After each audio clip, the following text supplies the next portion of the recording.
नमस्कार दोस्तों, स्वागत है आप सभी लोगों का अपने यूट्यूब चैनल स्टडी एग्जाम पर। दोस्तों आज हिंदी का प्रैक्टिस सेट है जिसमें 30 महत्वपूर्ण प्रश्न लिए गए हैं और यह प्रश्न यूपी टीईटी और यूपीपी परीक्षाओं के लिए बहुत ही महत्वपूर्ण है। दोस्तों अगर आप हमारे चैनल पर नए हैं तो प्लीज़ चैनल को सब्सक्राइब कर दें और बेल आइकन को जरूर प्रेस कर लें जिससे कि आपको नोटिफिकेशन मिलती रहे सबसे पहले। इसी के साथ चलो अपना प्रैक्टिस सेट शुरू करते हैं। पहला प्रश्न है, भाषा की मूल इकाई क्या है? बताना है भाषा की मूल इकाई क्या है? ध्वनि, वाक्य, भाव या शब्द? तो भाषा की मूल इकाई क्या होती है? ध्वनि होती है, यानी ये ऑप्शन सही है। अगले प्रश्न पर चलते हैं। अगला प्रश्न है, निम्नलिखित में से कौन दीर्घ स्वर के नाम से भी जाना जाता है? बताना है कि दीर्घ स्वर के नाम से कौन जाना जाता है? मूल स्वर, प्लुत स्वर, संधि स्वर या इनमें से कोई नहीं? तो दीर्घ स्वर के नाम से कौन जाना जाता है? संधि स्वर जाने जाते हैं, यानी कि हमारा सी ऑप्शन सही होगा। ये जो मूल स्वर होते हैं इनकी संख्या 4 होती है और ये कौन कौन से होते हैं देख लेते हैं। छोटा आ, ई, उ और री, ये हमारे मूल स्वर होते हैं।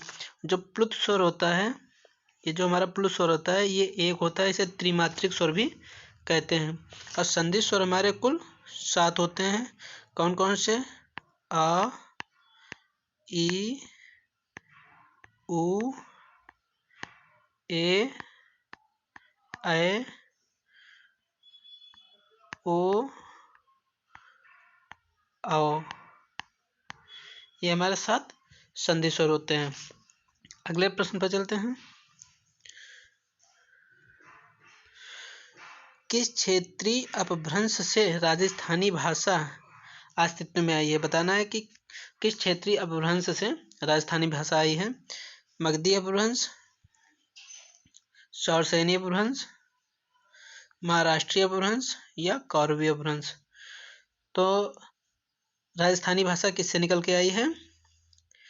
यह निकल के आई है सौरसेनी अपभ्रंश से, यानी कि हमारा बी ऑप्शन सही है। अगले प्रश्न पर चलते हैं। अगला प्रश्न है, किस वेद में संस्कृत भाषा का प्राचीनतम रूप दिखता है? बताना है कि जो संस्कृत है यह किस वेद में दिखती है। सामवेद, अथर्ववेद, ऋग्वेद या यजुर्वेद? तो इसका सही जवाब हो जाएगा सी, ऋग्वेद में दिखती है। अगले प्रश्न पर चलते हैं। अगला प्रश्न है, निम्नलिखित में से किस भाषा से कवि कुतुबन का संबंध है? यानी कवि कुतुबन थे वो, उनका किस भाषा से संबंध है बताना है। अवधी, ब्रजभाषा, बुंदेली या बघेली? तो इनका संबंध किस भाषा से था? अवधी भाषा से था, यानी ए ऑप्शन सही होगा। अगले प्रश्न पर चलते हैं। अगला प्रश्न है, बहराइच, सुल्तानपुर, रायबरेली किस बोली के क्षेत्र में आते हैं? छत्तीसगढ़ी, बघेली, ब्रजभाषा या अवधी? तो इसका सही जवाब हो जाएगा अवधी, यानी डी ऑप्शन सही हो जाएगा। अगले प्रश्न पर चलते हैं। अगला प्रश्न है, चिड़िया आकाश में उड़ रही है, इस वाक्य में उड़ रही क्रिया किस प्रकार की है? सकर्मक, अकर्मक, द्विकर्मक या पूर्वकालिक क्रिया? तो इसमें क्या है कि चिड़िया आकाश में उड़ रही है, इसमें कौन सी क्रिया हो जाएगी? इसमें अकर्मक क्रिया हो जाएगी। अकर्मक क्रिया वह होती है जो जिसमें कर्म नहीं होता है, मतलब जिस क्रिया के साथ कर्म नहीं प्रयोग किया जाता है वह अकर्मक क्रिया होती है, और जिस क्रिया के साथ कर्म का प्रयोग किया जाता है वह सकर्मक क्रिया हो जाती है। जैसे कह दें, राम आम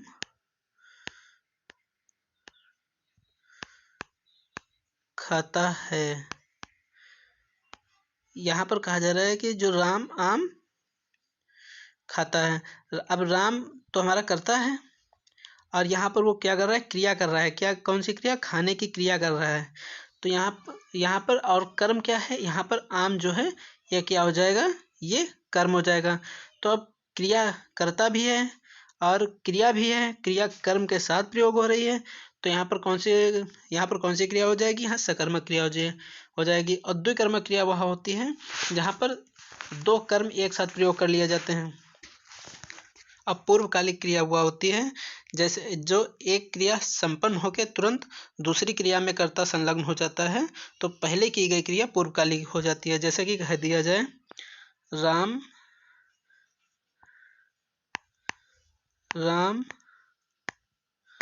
नहाकर पढ़ता है।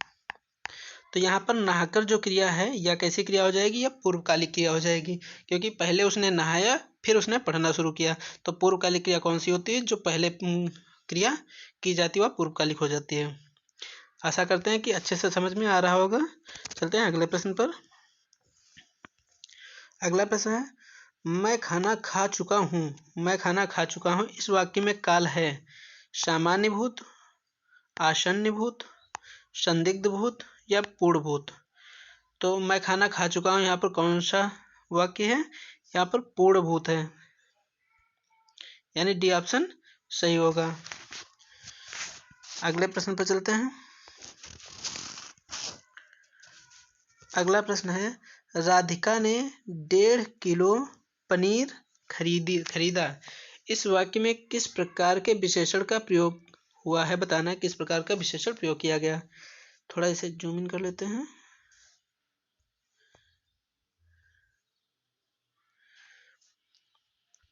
पहला ऑप्शन है संख्यावाचक विशेषण, संख्यावाचक विशेषण, परिमाणवाचक विशेषण, गुणवाचक विशेषण या सार्वनामिक विशेषण।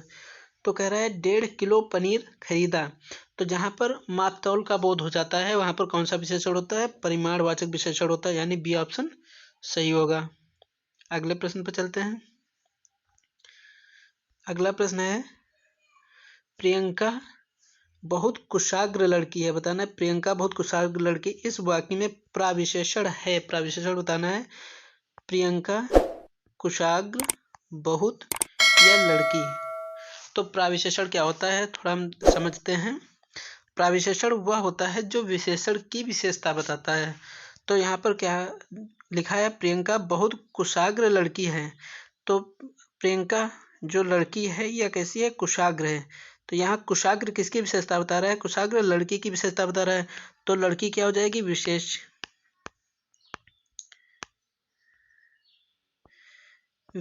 क्या हो जाएगी, विशेष हो जाएगी लड़की।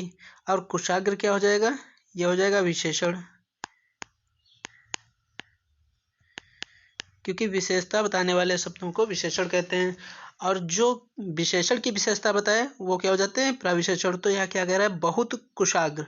तो बहुत किसकी विशेषता बता रहा है, बहुत कुशाग्र की विशेषता बता रहा है। तो यह क्या हो जाएगा, यह हो जाएगा प्राविशेषण।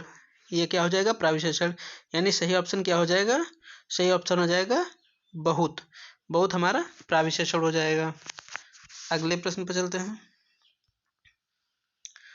अगला प्रश्न है, आज अवकाश है। आज अवकाश है इसलिए कार्यालय नहीं जाऊंगा। वाक्य भेद बताइए। मिश्रित वाक्य, सरल वाक्य, संयुक्त वाक्य, इनमें से कोई नहीं। आज अवकाश है इसलिए कार्यालय नहीं जाऊंगा। मिश्रित वाक्य वह होते हैं जो एक वाक्य दूसरे वाक्य पर आश्रित रहता है। सरल वाक्य एक वो होते हैं जिसमें एक विधेय और एक क्रिया और एक कर्ता होता है, सरल वाक्य वो होते हैं। और संयुक्त वाक्य वो हो जाते हैं जो दो सरल वाक्यों से मिलकर बने होते हैं। जैसे यहाँ पर देखो, कह रहा है कि आज अवकाश है, यह एक सरल वाक्य हो जाएगा इतना, यह आज अवकाश है। और दूसरा हो जाएगा कार्यालय नहीं जाऊंगा, और यह दोनों आपस में जोड़ दिए गए हैं इसलिए शब्द से। तो यह कौन सा हो जाएगा, संयुक्त वाक्य हो जाएगा। और मिश्रित वाक्य वह होता है जैसे कहा जाता है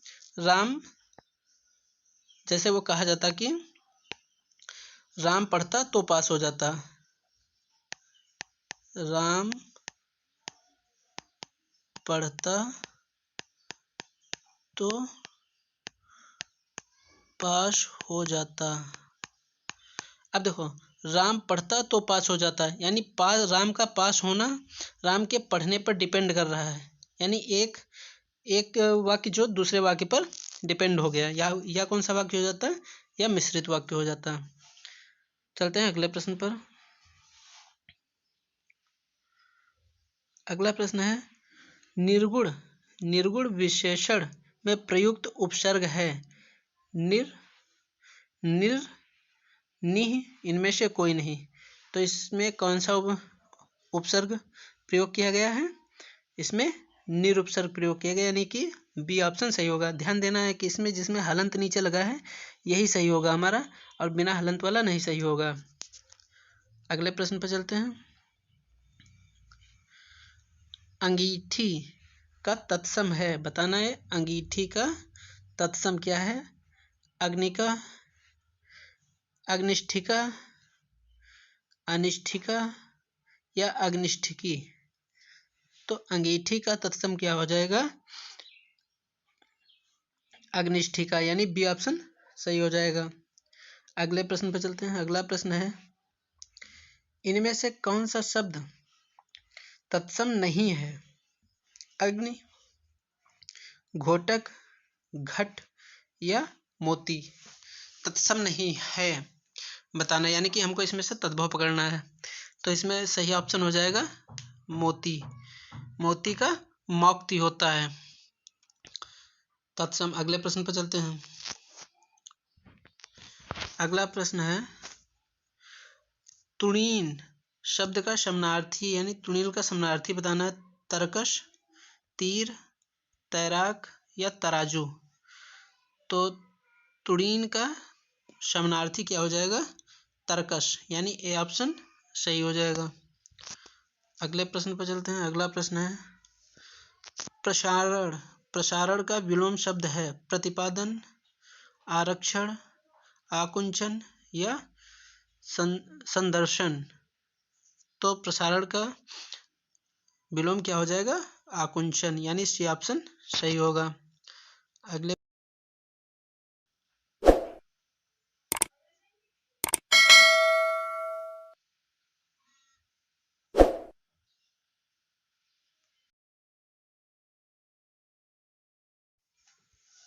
अगला प्रश्न है, वैमनस्य का विलोम शब्द है, बताना है वैमनस्य का विलोम शब्द क्या है? विमनस्य, शौमनस्य, सुनमनस्य या अवमनस्य। तो वैमनस्य का विलोम शब्द क्या हो जाएगा? शौमनस्य हो जाएगा, यानी बी ऑप्शन सही हो जाएगा। अगले प्रश्न पर चलते हैं। अगला प्रश्न है, निम्नलिखित में गंगा का पर्यायवाची शब्द नहीं है, बताना है कि गंगा का कौन सा शब्द पर्यायवाची नहीं है? जाह्नवी, सुरधुनी, नदीश्वरी या कालगंगा।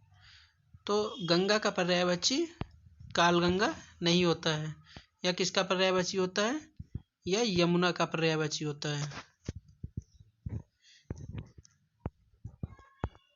ये यमुना का पर्यायवाची होता है। अगला प्रश्न देखते हैं। अगला प्रश्न है, निम्नलिखित में से इंद्र का पर्यायवाची शब्द नहीं है। इंद्र का पर्यायवाची शब्द नहीं है। पुरुहूत, शक्र, मनोभव या पुरंदर। तो पुरुहूत,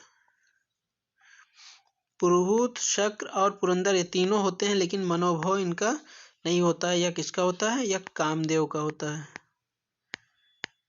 कामदेव का होता है। अगले प्रश्न को देखते हैं।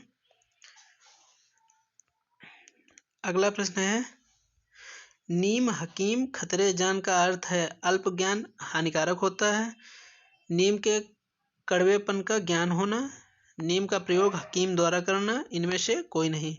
तो इसका सही जवाब हो जाएगा अल्प ज्ञान हानिकारक होता है, यानी ये ऑप्शन सही होगा। अगले प्रश्न पर चलते हैं।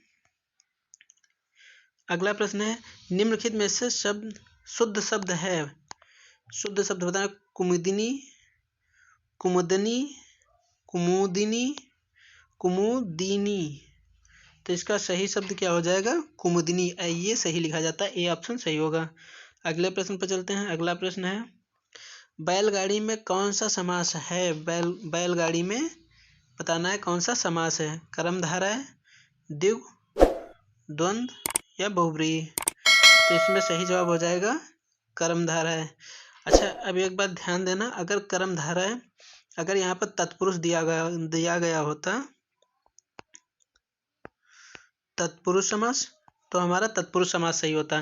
तत्पुरुष नहीं दिया गया है तो कर्मधारय सही होगा, क्योंकि कर्मधारय और द्विगु समास ये दोनों तत्पुरुष समास के ही भेद होते हैं। ये बात ध्यान रखिएगा। अगले प्रश्न पर चलते हैं। अगला प्रश्न है, प्रत्युत्तर का सही संधि विच्छेद है। बताना है प्रत्युत्तर का सही संधि विच्छेद क्या है। प्रतिधनुत्तर, प्रत्युधनुत्तर, प्रतिधन युत्तर, प्रतिधन त्युत्तर। तो इसका सही क्या हो जाएगा? इसका सही हो जाएगा प्रतिधन उत्तर। इसमें अगर संधि पूछ ले कि इसमें कौन सी संधि है, तो इसमें कौन सी संधि है? यड़ संधि है। प्रत्युत्तर में यड़ संधि है। अगले प्रश्न पर चलते हैं।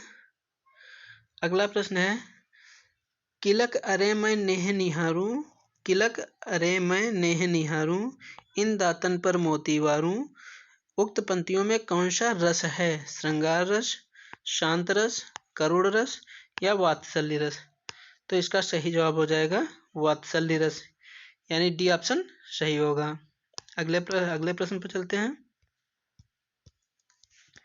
अगला प्रश्न है, अन्य से अनन्य किसकी रचना है? मैत्री पुष्पा, मृदुला गर्ग, कृष्णा शोभती, प्रभा खेतान। तो अन्य से अनन्या किसकी रचना है? प्रभा खेतान की है, यानी डी ऑप्शन सही होगा। अगले प्रश्न पर चलते हैं। निम्नलिखित में से किसे प्रथम साहित्य अकादमी पुरस्कार दिया गया था? रामधानी सिंह दिनकर, पंत, माखनलाल चतुर्वेदी या अमृत राय। तो प्रथम साहित्य अकादमी पुरस्कार किसे दिया गया था? माखनलाल चतुर्वेदी जी को दिया गया था। और इनको किस रचना के लिए दिया गया था? तो इनकी एक रचना थी हिम तरंगिणी। हिम तरंगिणी।